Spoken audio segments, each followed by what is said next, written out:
Hello, thank you for joining us. Before you begin, please be advised, this podcast is intended for mature audiences and some topics discussed may not be suitable for all ages. Well, welcome to our podcast, which now has a name called The Olden Times. That's right. Yes, The Olden Times. That's our podcast. We're very excited to be here again. We've got Joseph and I hosting again, and we've also got Joe Bartke here as our guest. Hello, Joe. Introduce yourself. Hey guys, I'm Joe Bartke. It's great to be on this podcast. Awesome. Okay, so where do you want to start? We can start in Venezuela. We can start at the Texas Theater. We can start with divorce or 9/11. Those are all hot topics. I'm interested in Venezuela right now. All right, Venezuela sounds good. I did research on that one, so Venezuela for 500. that'll be better. Yeah. All We right. should do a talk or a game show also. That would be fun. So, Venezuela. What do you know about Venezuela? Well, on my eco-friendly coffee cup, I don't know where it is. Oh, it's here. Okay. Northern South America. Yes. Okay, so in 2018, I think May 2018, elections were held in Venezuela. Now, for a long time, Nicolas Maduro has been president. Before that, it was Hugo Chavez. And Maduro was like the, obvious heir to the presidency because it's all tyrannical down there. Mm-hmm. So Maduro was the president. No one liked him. And in May 2018, they had an election. It was 4 months early because Maduro said it should be. And opposition parties were banned, some of them. And so he was declared the winner, obviously, and inaugurated January 2019. Cool. And so no one was happy about this, especially Juan Guaido, probably mispronouncing that, who is the president of the National Assembly. Guaido said that Maduro was an illegitimate president and that the election had been rigged and all that sort of thing. Mm. And other countries agreed with Guaido: United States, Canada, Western Europe, the EU, actually, specifically. And, of course, China, Russia, Syria, Turkey, Cuba sided with Maduro. So since then, there's been unrest, protests. Oh, also the OAS, which I forgot to Google. The Organization of American States, which is the premier regional forum for political discussion. The OAS sided with Guaido. So Guaido is the opposition president. Some countries think he's legitimate, some don't. There are many other problems in Venezuela because of its socialist dictators. There's a humanitarian crisis and all that sort of thing. Maduro was actually blocking aid until April 16th of this year. And that was another thing that the protesters could protest about. And then talks actually began in Barbados between the two parties, and it seemed like things were going in a good direction, but then after the U.S. increased sanctions against Venezuela, Maduro stopped the talks in August. So there have been many negotiations and sanctions and attempted coups and all this sort of thing. But what I really wanted to talk about was the fact that the humanitarian crisis over there is very bad. So one of the big industries in Venezuela is oil, but because of mismanagement by the government and essentially putting people in charge of the industry who are just friends with the president instead of people who know the industry, they've lost a lot of money. And this article at the Washington Post is about Maracaibo. I'm going to say Maracaibo, which used to be a huge oil city. They would make $138 million a day with crude oil, and it has fallen to 8.5 million. And so people here are dying, in the street, and lines for gasoline are 2 days long and that sort of thing, even though they have an enormous lake full of the largest oil reserve in the world or something like that. And so there's this horrible humanitarian crisis. And my challenge to you guys is this. So the U.S. has for a long time kind of taken a place in the world where protecting the freedom of other people. I'd like to read from a speech of President Roosevelt. Which Roosevelt? FDR? Yeah. Let's see. In the future days, which we seek to make secure, we look forward to a world founded upon four essential human freedoms. The first is freedom of speech and expression everywhere in the world. The second is freedom of every person to worship God in his own way everywhere in the world. The third is freedom from want, which translated into world terms means economic understanding, which will secure to every nation a healthy peacetime life for its inhabitants everywhere in the world. The fourth is freedom from fear, which translated into world terms means a worldwide reduction of armaments to such a point, to such a thorough fashion, that no nation will be in a position to commit an act of physical aggression against any neighbor anywhere in the world. That is no vision of a distant millennium. It is a definite basis for a kind of world attainable in our own time and generation. So, considering the situation in Venezuela, first of all, do you have any questions just about the background? And secondly, what do you think is the role of the U.S. moving forward? Because the United States has been very involved, but not everyone is happy about that. In what ways has the U.S. been involved? So we backed the opposition government and we imposed sanctions almost universally against both goods and money flowing into Venezuela. And also we stopped buying the crude oil, which was part of the crisis. And actually, according to the Center for Economic and Policy Research at Columbia University, U.S. sanctions since 2017 have resulted in the deaths of about 40,000 Venezuelans, just because so much of their economy depended on exports to the U.S. So far, we've not been involved militarily, although I don't think it's been off the table. So it could be something to consider in the future. So while drawing our support economically, have we been sending like relief to people there? Are we allowed to? Are they not letting us? Yes, I believe they're accepting aid. Okay.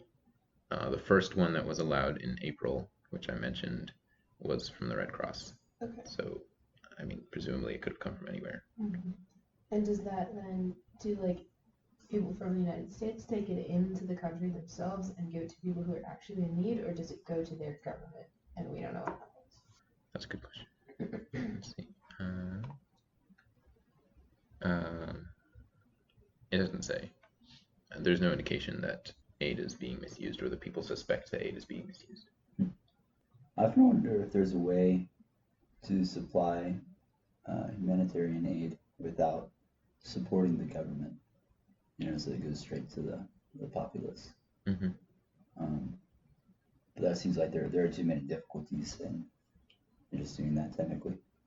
Right. Do you know, you were talking about the sanctions that the United States put on? What are sanctions? I just don't actually know what that means. So it's essentially an economic embargo, meaning United States organizations can't interact with the Venezuelan bank or Venezuelan government officials or buy oil, as I said, or probably other exports and imports. So essentially, there's no economic traffic between the United States and Venezuela. But then our question is, should the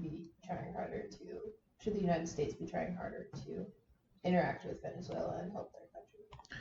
Right. Well, right. So it's complicated because in a certain way, it seems like the sanctions are making it worse for the general people. Was the purpose of the sanctions to make it better? No. This is just speaking from opinion. I would assume that we would cut off economic ties in the hopes that the president or Maduro would in hopes that he would see how much it's affecting his country and so want to negotiate to end it. So the end goal is to do what to Maduro? To get him to resign. Get him to resign. So that the other guy, Guaido, can be the president. Seems as though in this case the means are a little bit askew to the end goal, and and trying to accomplish that goal is injuring the citizenry. That seems a bit of an imbalance. I wonder if they're better ways to convince Maduro to resign, rather than just leading the entire country into economic deficit. Mm-hmm. What would you propose? A friendly letter. I don't know. I don't know enough about politics to really suggest anything, but I don't know. What do you think? I don't know. I don't know what the solution could be. It's very manipulative on the part of the United States, I think. Like, I feel like we're overstepping our boundaries of like what power we actually hold because we're trying to put so much control over the leadership of a different country. And Mm-hmm. even though in the end we think it's the best thing for that country, it doesn't really seem like that's something that we should have power over.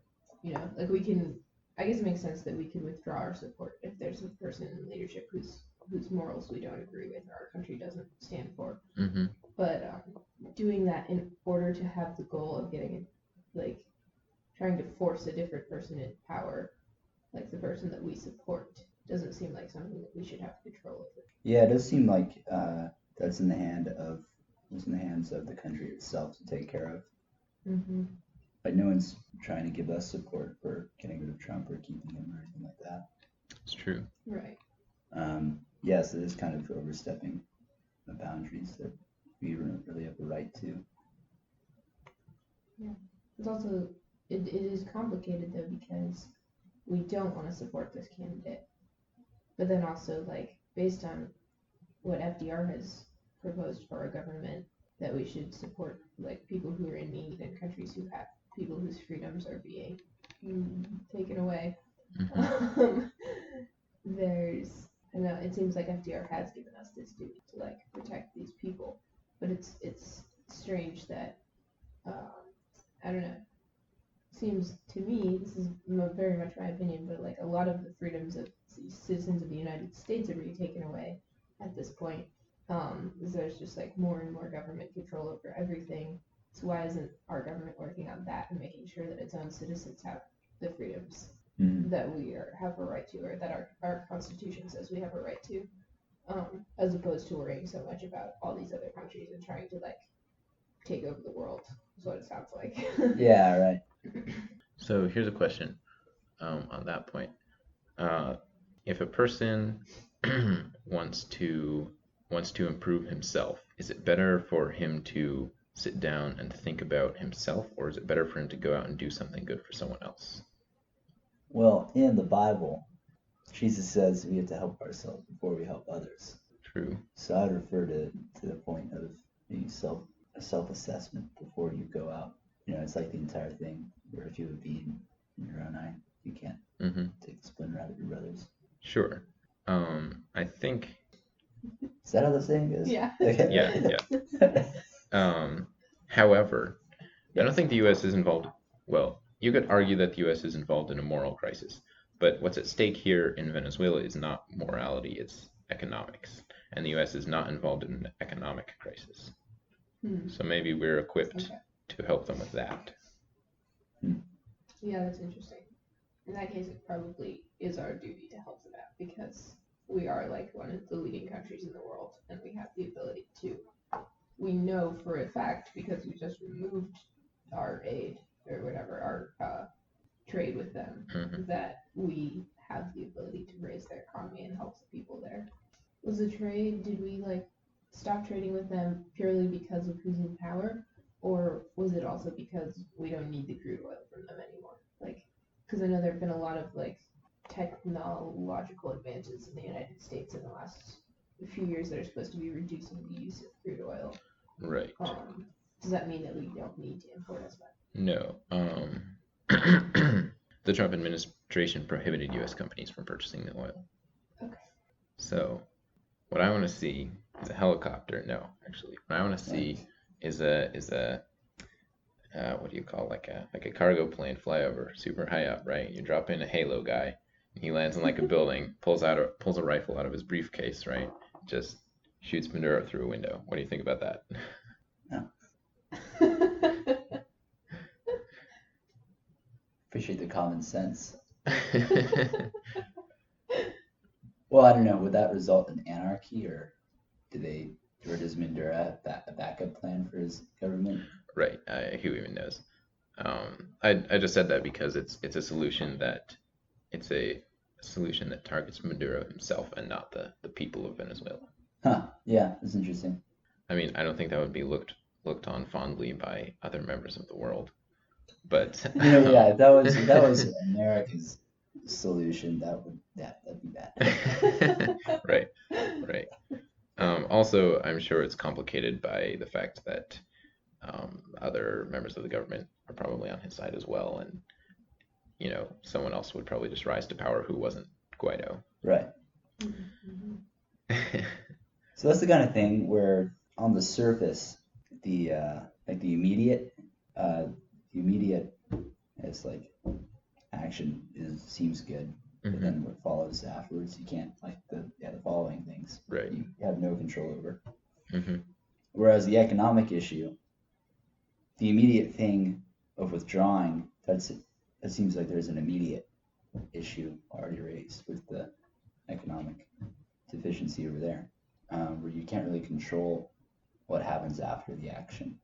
So it seems, I don't know, that doesn't seem like the greatest solution. So I don't know if I agree with either of those. Yeah, interesting.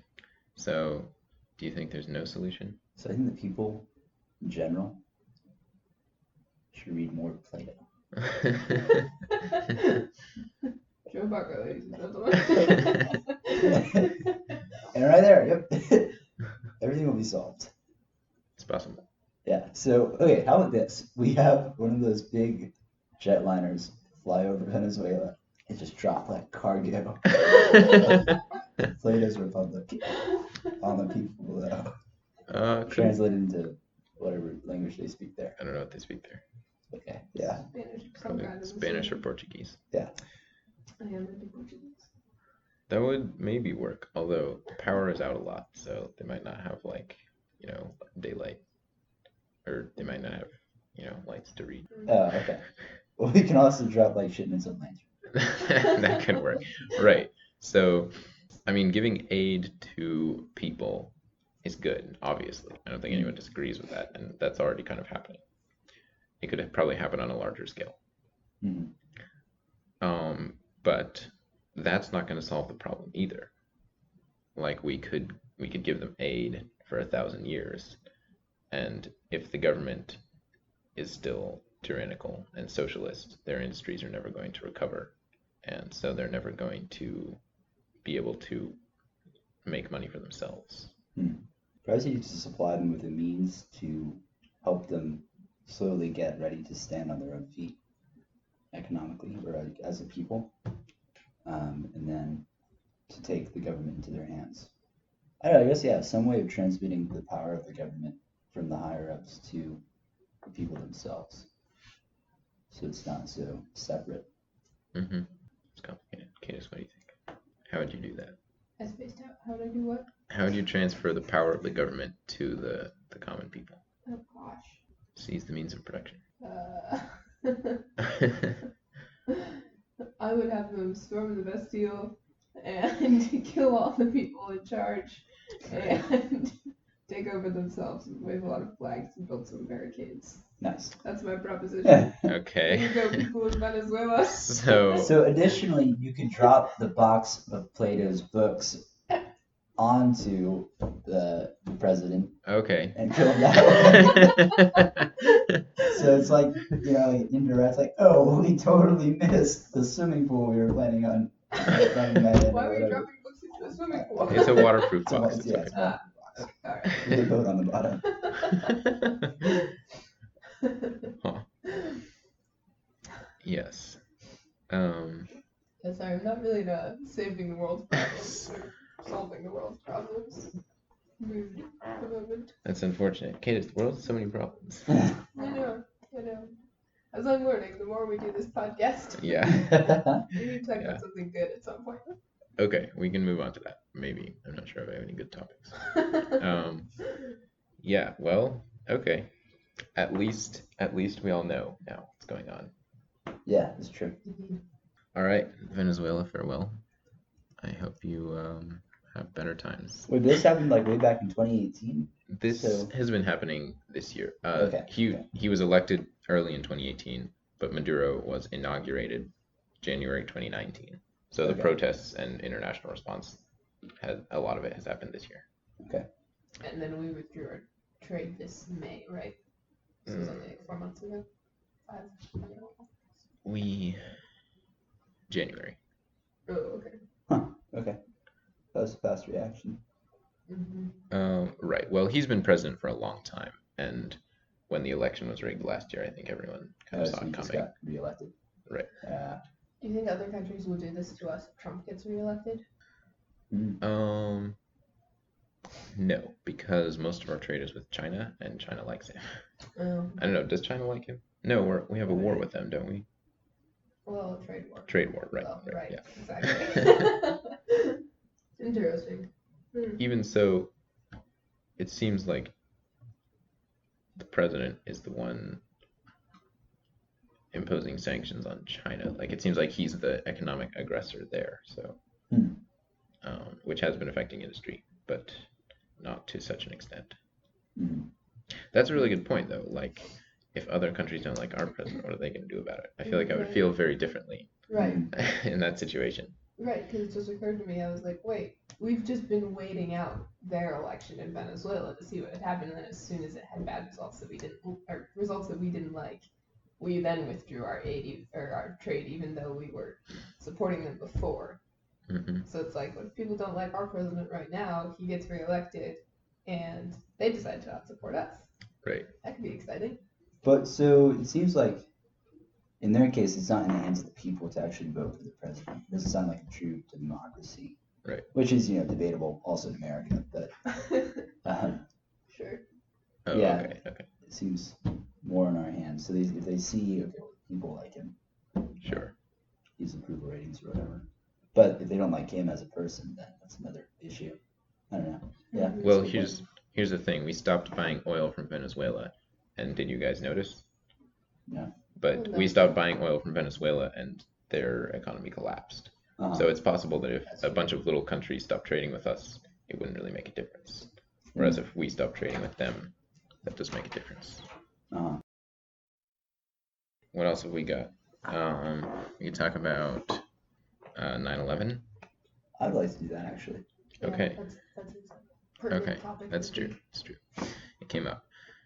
So here's the thing about 9/11. We're not actually going to talk about 9/11 because everyone knows what happened. I would hope. Wait, what?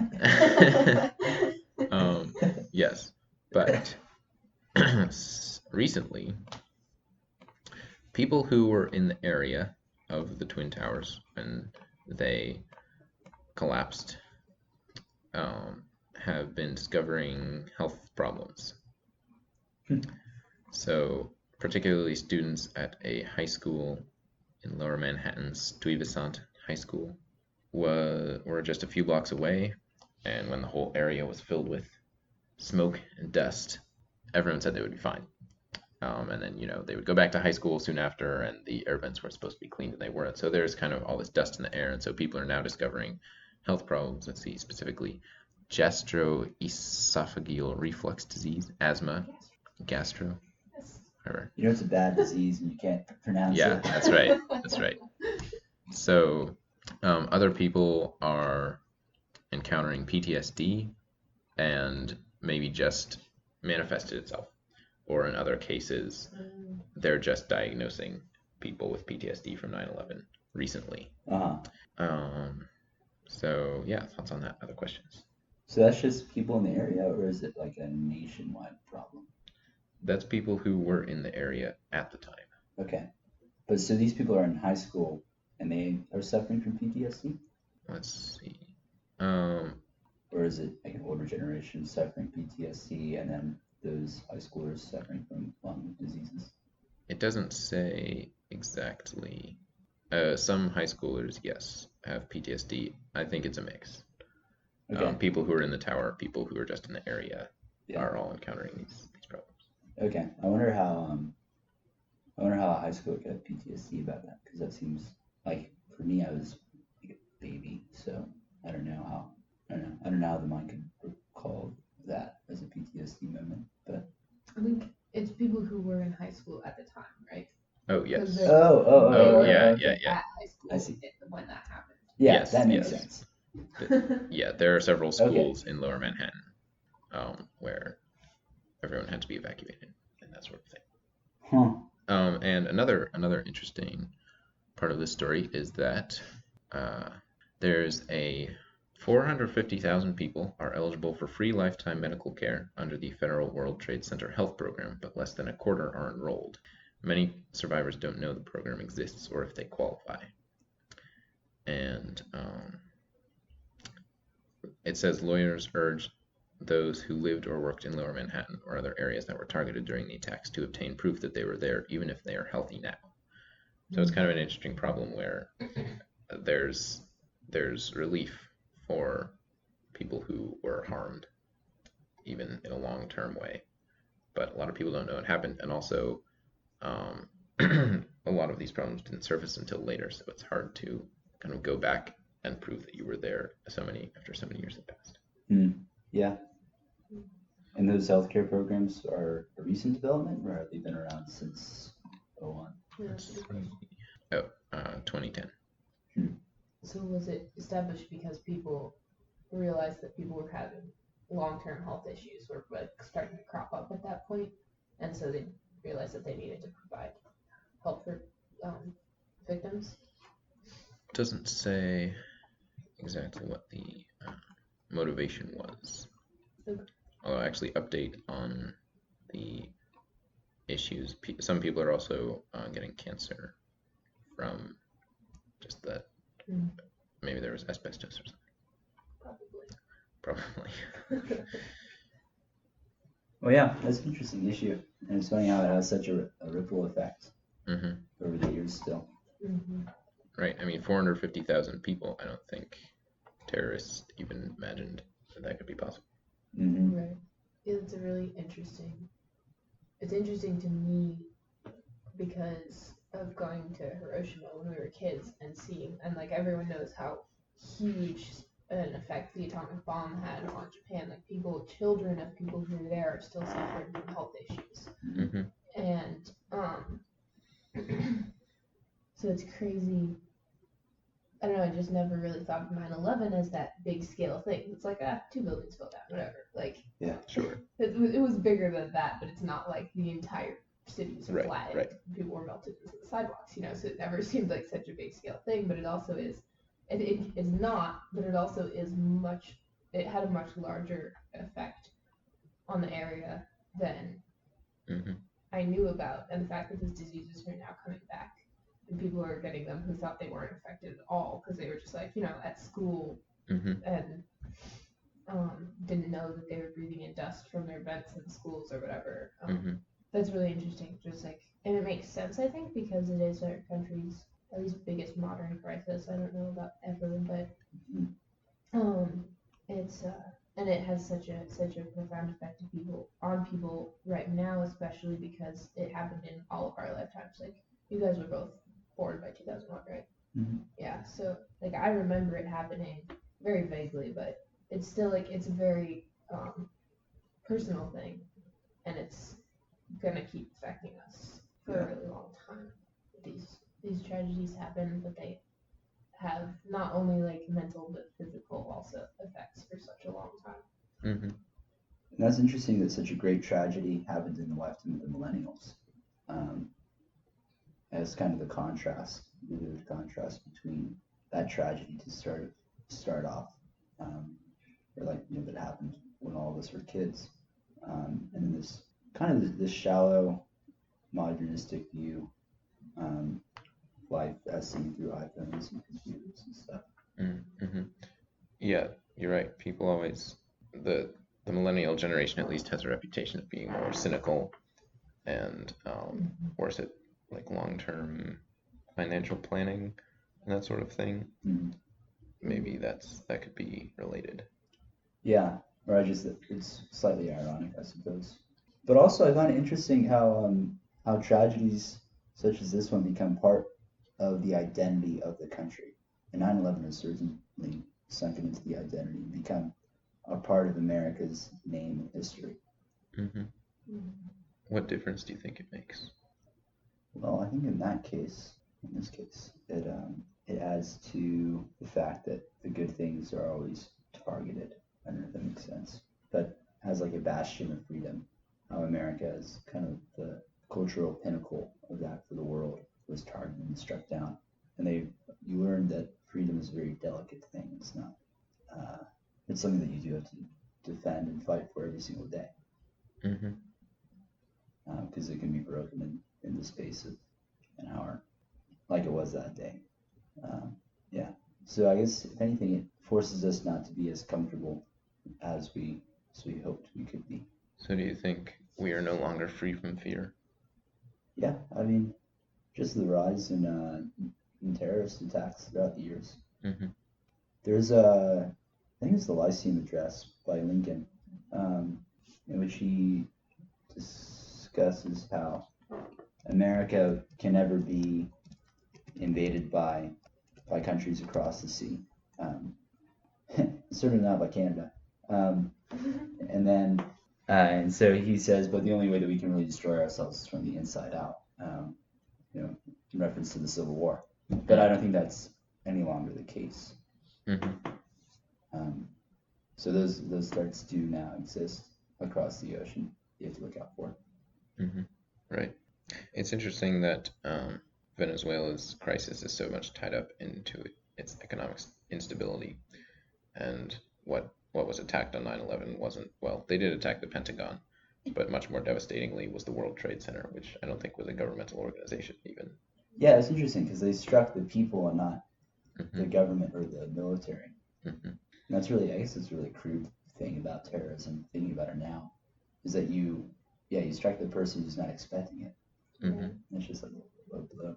Yeah, attacking the innocent, or kind of innocent. It's also interesting because we are a democracy and we're famous for being one of the first democracies in the world, possibly the first. Modern. Sure. Okay. Yeah. First modern democracy, but the fact that they would fight the people, because we were talking about this from when we were talking about like maybe other countries wouldn't attack us because they realize it's a democracy, and so it's just like the entire people, and it's not just this one person being a tyrant. But then when they attack us, they attack our people because we're the ones in control. You're which right. Is like, how much point is there in having a military then? Like, yeah. Well, that was the idea of like the state militia, right? Was that it's a militia formed out of the people from that state, so everybody's prepared to fight. Right, that's true. I mean, it wouldn't have made a difference. Right. In that specific instance, but yeah. Very interesting. Things have unexpected consequences. Certainly. It's like a reminder, though. I feel like personally, I don't know if everyone feels this way, but there's been like a huge decrease of patriotism throughout my lifetime. Yeah. And maybe it's just because I was a little kid, and so I was like, yeah, America, and I didn't really know about the problems or anything, but I think everyone was very proud to be an American citizen that I knew when I was younger. Yeah. And just like since like late high school, and now it's nobody really cares about being American, and we're not really proud of our country, and we don't really understand or see the good things about it, or we don't even care to fix it, even if there are bad things. It's like, which is really sad to see, I think. But there is this tragedy of 9/11 that everyone agrees on. It's a uniting factor. It's one of the only that I could think of that really unites our country. Which is kind of sad that we have to have a horrible tragedy to bring us together, and we're just gonna fight about everything else. But I think maybe it's a good thing for our country, as horrible as it is for every single person who has to suffer from the results of 9/11. Maybe it's a good thing for our country as a whole, because it's not gonna let this one thing that's uniting us die out. Even for people who are like as young as us, who don't remember the tragedy itself very well, like we still know that it exists and it's affecting our country and our people. I think you would want to say it has good effects, not that it's a good thing. Okay, yeah, that's a better way to say that, definitely. Yeah, and regarding the decrease in patriotism throughout the years, in my back pocket I always keep a quote by Mark Twain, which is, patriotism is loving your country always, and loving your government when it deserves. Mm-hmm. So there's a big difference, because what we disagree on in America is our government issues. Sure, yeah. But America itself, as an ideal and idea, is still as grand as ever, in my own estimation. That's true. That's true. People would probably say America is bad, but what they mean is the government or Yeah. a specific department or something. Mm-hmm. Sure. Well, that's good. That's hopeful. Yeah. Solid quote. Okay. Anything happening on campus that we should talk about? I didn't read the newspaper. I've been this reading week, the so I have newspaper. no It's idea. so boring. Oh my gosh. It's shockingly boring. That's really funny. So I think we should install some form of a telegraph on campus. A telegraph? Yeah, and so we can send telegrams to each other. It's Like, so cool. that's true. It would be cool. Like, where would you go to send them? Probably to the mail room, but then you'd have like stations in all of the buildings. Okay. And So you're in class and someone comes running in and is like, Mr. Bartke, a telegram. It's Yeah. urgent. Yeah, precisely. My good friend Michael Malfietti, he asked his date to prom via telegraph. What? Yeah. Wait, how is that even possible? I don't know, but it was, yeah.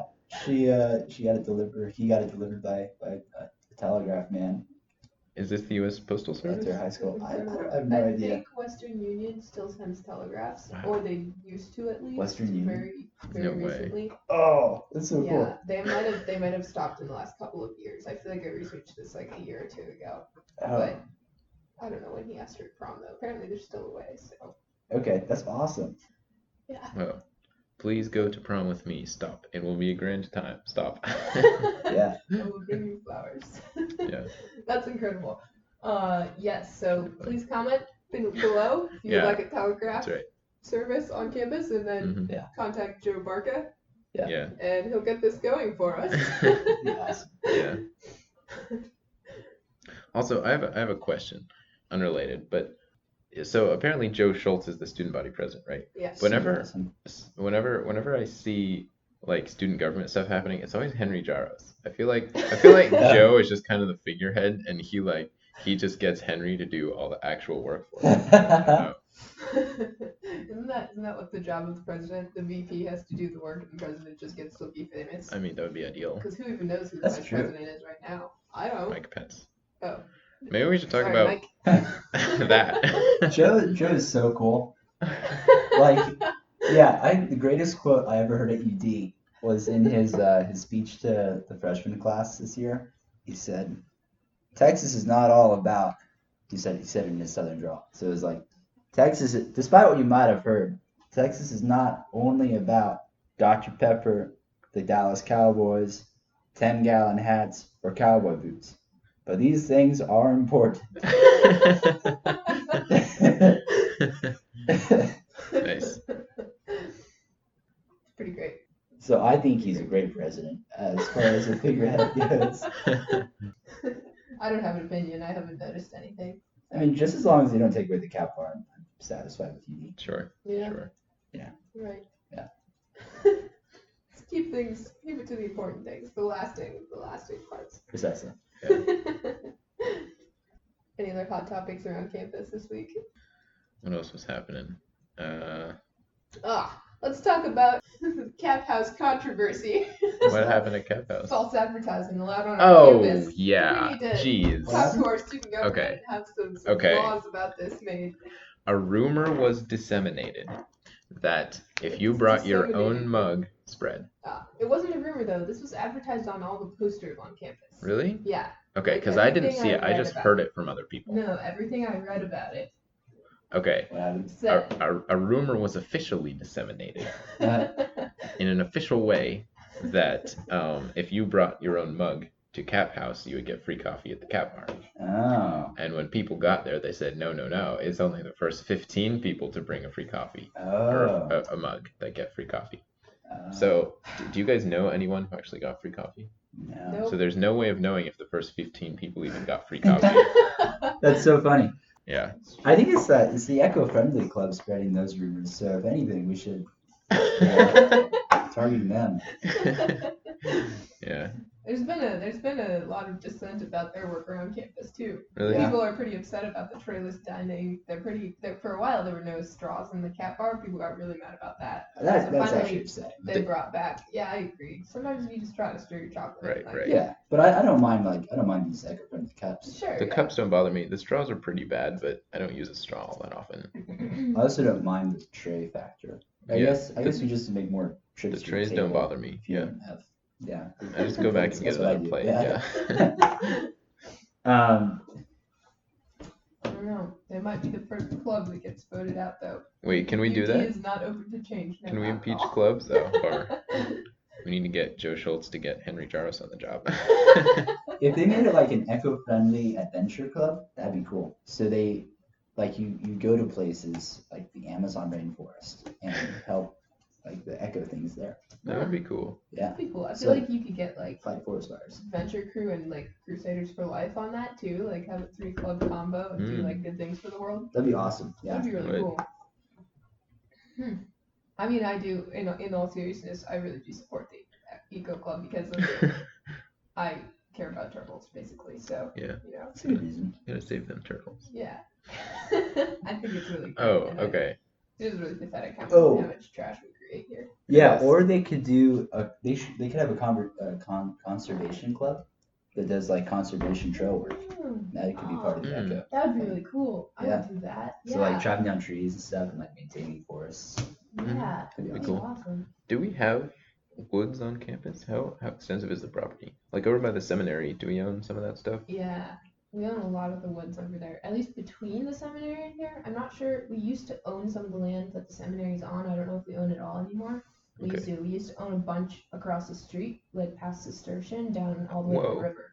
And I don't know if we own those woods anymore, because they've been selling a lot of the property. But we used to own like majority of the land all the way around campus, like over where Old Mill was and everything. We sold that recently, but we used to own all of that too. Yeah.